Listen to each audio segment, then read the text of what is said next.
Selamat pagi, salam sejahtera untuk kita semua. Assalamualaikum warahmatullahi wabarakatuh. Om Swastiastu, Namo Buddhaya, salam kebajikan. Perkenalkan, nama saya Johari MPD. Saya selaku CGP Angkatan 11 Kabupaten Sanggau, Provinsi Kalimantan Barat. Pada kesempatan video kali ini saya akan memberikan koneksi antar materi pada materi modul 3.1, yaitu tentang pengambilan keputusan berbasis nilai-nilai kebajikan sebagai seorang pemimpin. Jadi modul ini berbicara bagaimana pengambilan sebuah keputusan dalam ketika kita menjadi seorang pemimpin. Dalam hal kepemimpinan tidak mesti harus kita pada posisi-posisi tertentu, tetapi sebagai guru kita adalah pemimpin pembelajaran di dalam kelas. Bahkan mungkin dalam keluarga pun kita adalah pemimpin keluarga. Bapak Ibu, saudara-saudara, tentu pengambilan sebuah keputusan ini menjadi sesuatu yang harus dimiliki oleh seorang pemimpin dimanapun ia berada. Dia akan memutuskan sesuatu, tentu akan melihat berbagai pertimbangan-pertimbangan tertentu. Sehingga modul 3.1 ini menjadi sebuah alternatif yang bisa dikuasai, yang harus dikuasai, yang harus dipelajari oleh siapa saja. Karena ini akan bermanfaat baik sekarang maupun di masa yang akan datang ketika kita mengambil sebuah keputusan.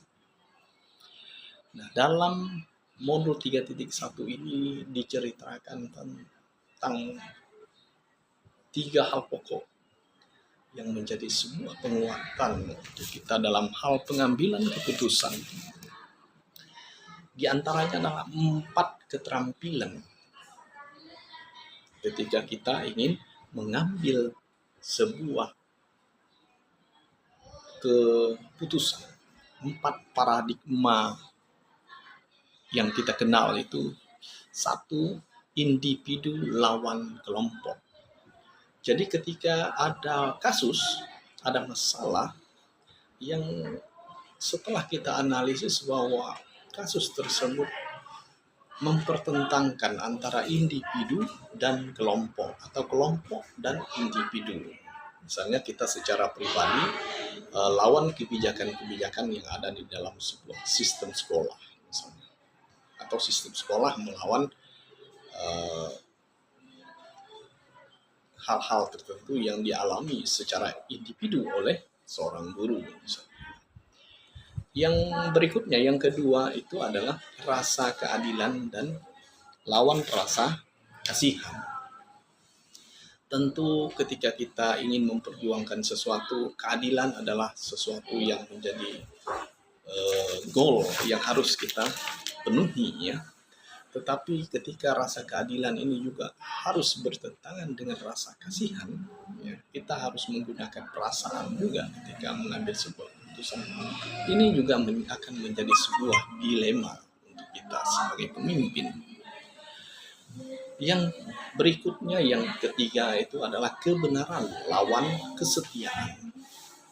Bahwa kebenaran ini tidak mesti juga kita harus utamakan dalam sebuah proses pengambilan keputusan. Kita perlu mempertimbangkan lawannya ini apa? Kesetiaan. Hal-hal yang demikian menjadi sebuah dilema ketika kita ingin mengambil sebuah keputusan tertentu terhadap kasus tertentu juga. Kemudian kita juga perlu mempertimbangkan paradigmanya, itu jangka pendek lawan jangka panjang. Jadi keputusan kita ini berdampak, ya, keputusan yang kita ambil akan berdampak jangka pendek atau jangka panjang. Ini hal-hal yang perlu menjadi pertimbangan kita. Ini adalah 4 paradigma ketika kita ingin mengambil sebuah keputusan. Selain itu, kita juga mengenal dalam modul ini, modul 3.1 ini adalah bagaimana prinsip berpikir dalam menyelesaikan sebuah permasalahan. Kita mengenal dalam modul ini ada 3 prinsip berpikir yang pertama itu berpikir berbasis hasil akhir. Jadi kita berpikir menyelesaikan sebuah persoalan itu berbasis hasil akhir apa atau goal apa yang akan terjadi atau kita capai. Jadi kita harus fokus pada hasilnya. Oh, kalau kita fokus pada hasil, berarti ada hal-hal lain yang kita langkah, begitu. Ini apakah kita berpikirnya seperti itu atau seperti apa? Kemudian prinsip yang kedua adalah berpikir berbasis peraturan. Ketika kita mengambil sebuah keputusan, apakah berbasis peraturan yang kita gunakan atau tadi berpikir hasil akhir? Ini juga perlu menjadi sebuah pengetahuan bagi kita sebagai pemimpin pembelajaran atau pemimpin di satuan pendidikan. Selanjutnya, berpikir yang ketiga adalah berpikir berbasis rasa peduli. Ada 3 hal tadi cara berpikir, maka yang ketiga inilah rasa peduli. Rasa peduli ini mempertimbangkan perasaan kita sebagai manusia, ya, sebagai manusia, sebagai rekan, sebagai partner kerja kita. Sehingga ketiga hal berpikir ini perlu menjadi pertimbangan kita, ya, ketika kita ingin mengambil sebuah keputusan. Lanjutnya tentang 9 langkah bagaimana kita mengambil sebuah keputusan. Kalau tadi kita berbicara 4 paradigma, kemudian 3 cara berpikir, ini adalah 9 langkah pengambilan keputusan. Yang pertama tentu mengenali nilai-nilai yang saling bertentangan. Ketika kita ingin mengambil sebuah keputusan, kita cermati dulu, Bapak Ibu ya, saudara-saudari yang saya hormati dan saya banggakan. Kita perlu mengenali nilai-nilai yang ada dalam kasus tersebut yang saling bertentangan. Jadi kita perlu analisis dulu kasusnya. Jangan kita gegabah ketika ingin mengambil sebuah keputusan. Lalu yang kedua adalah menentukan siapa yang terlibat dalam situasi ini. Ya. Jadi orang-orang yang terlibat juga menjadi sebuah perhatian kita. Jadi siapa saja yang terlibat. Bisa saja kasus tersebut menyodorkan satu orang saja yang terlibat. Tapi ternyata banyak orang di balik itu. Maka itu menjadi sebuah perhatian kita, sebuah pertimbangan kita. Perlu analisis kita secara mendalam. Siapa orang-orang itu yang terlibat? Ini menentukan bagaimana kita akan mengambil sebuah keputusan. Yang berikutnya, yang ketiga adalah kumpulkan fakta yang relevan dengan situasi. Setelah menyadari atau memahami tentang nilai-nilai, menentukan siapa yang terlibat, kemudian kumpulkan fakta-fakta, Bapak Ibu ya, supaya keputusan yang kita ambil merupakan perwakilan atau representasi dari kasus tersebut. Jangan sampai kita bias mengambil sebuah keputusan. Kemudian yang keempat yang perlu kita perhatikan adalah pengujian benar salahnya sebuah kasus itu. Ketika kita menguji benar salah ini akan mempertimbangkan banyak hal. Pengujian benar salah ini kita akan menemukan 5 langkah yang mesti harus kita kuasai. Yang pertama, uji legal. Uji legal ini soal benar dan salah. Benar dan salah ini sesuatu yang benar itu tentu ada pedoman, ada acuan. Karena sesuatu yang dilakukan belum tentu benar, belum tentu juga baik. Atau sesuatu yang baik, belum tentu benar. Maka hal ini menjadi sebuah cara bagaimana kita menguji, yaitu dengan uji legal. Uji legal ini kita melihat tata aturan yang ada. Ada tidak terlibat hal-hal yang bersifat hukum. Ya. Kalau dalam ranah hukum, tentu ada undang-undang, ada peraturan-peraturan yang di bawahnya. yang akan mengatur bahwa sesuatu dikatakan benar atau salah. Kemudian Bapak Ibu,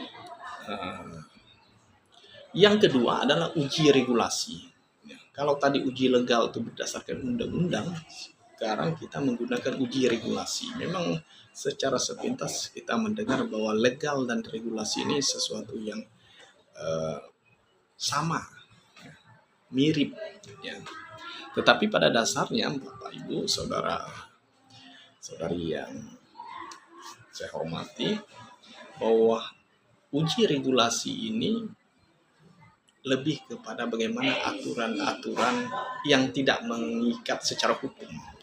Aturan-aturan yang konsekuensinya mungkin masih di bawah peraturan-peraturan daerah ya, yang bersifat undang-undang.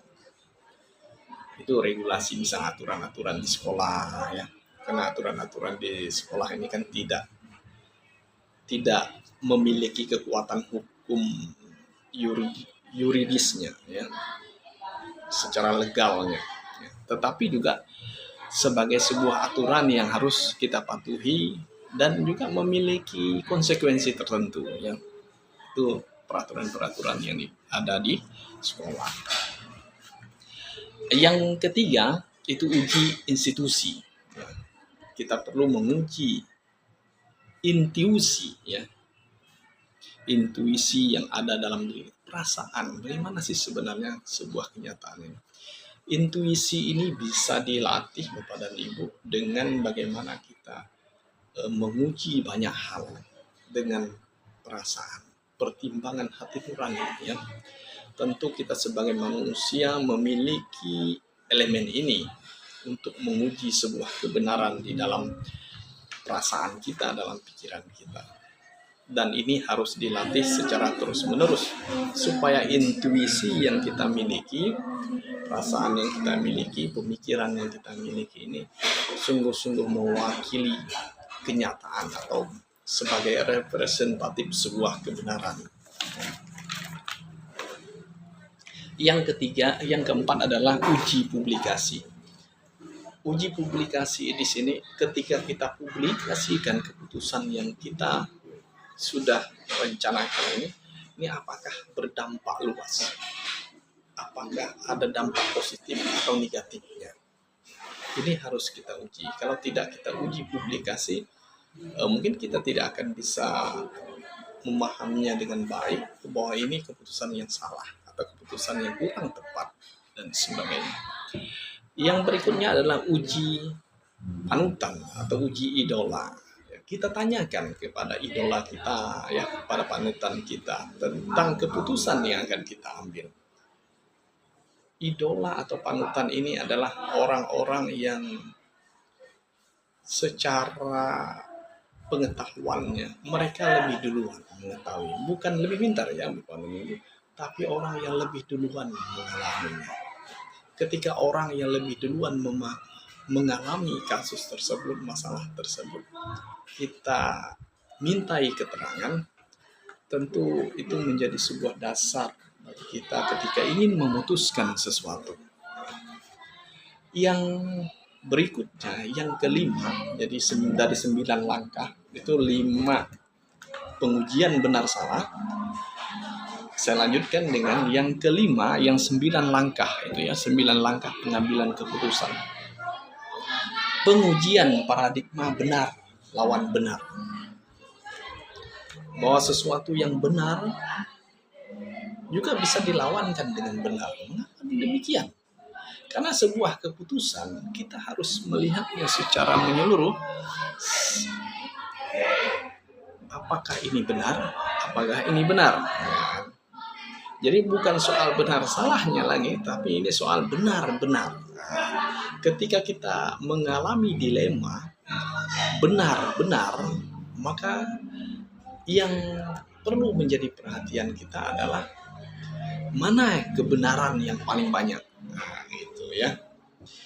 Jadi bukan mencari benar salah, dua-duanya sebuah keputusan yang benar, tetapi bagaimana benar yang paling berdampak. Ya gitu. Ini benar yang paling berdampak. Ini benarnya benar juga, tetapi dampaknya mungkin kurang. Nah, itu yang dimaksud dengan pengujian paradigma, benar loh benar. Kemudian yang berikutnya ada melakukan prinsip resolusi, resolusi penyelesaian. Ya, resolusi sebuah masalah itu memang harus kita carikan sebuah solusi. Ya, jadi kita tidak bisa menghindari masalahnya, tetapi kita melakukan prinsip bagaimana menyelesaikan masalah. Ya. Ketika ada masalah, tentu ada alternatif penyelesaian yang mungkin kita temukan. Kemudian yang berikutnya, investigasi opsi trilema. Trilema ini ya 3 opsi. Tadi kalau kita melihat kasus, maka kita akan melihat ini jawabannya, ini jawabannya. Jadi hanya dua,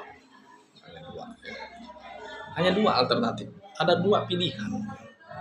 Ketika ada 2 pilihan, apakah A atau B? Tentu dalam prinsip investigasi opsi trilema harus ada alternatif satu lagi. Ya, harus ada alternatif satu ya sebagai pembanding. Ya, gitu ya. Jadi ada alternatif lain. Tidak hanya soal 1, 2, tetapi ada 3. Jadi kita harus memiliki hal yang demikian ketika ingin mengambil sebuah keputusan. Ya, jadi ada opsi trilema, opsi ketiga, ya, opsi ketiga. Bukan orang ketiga, tapi opsi ketiga. Ingat, ya. Lalu berikutnya ada buat keputusan. Ya, setelah semua itu kita lalui langkah-langkahnya, maka yang berikut adalah buat keputusan.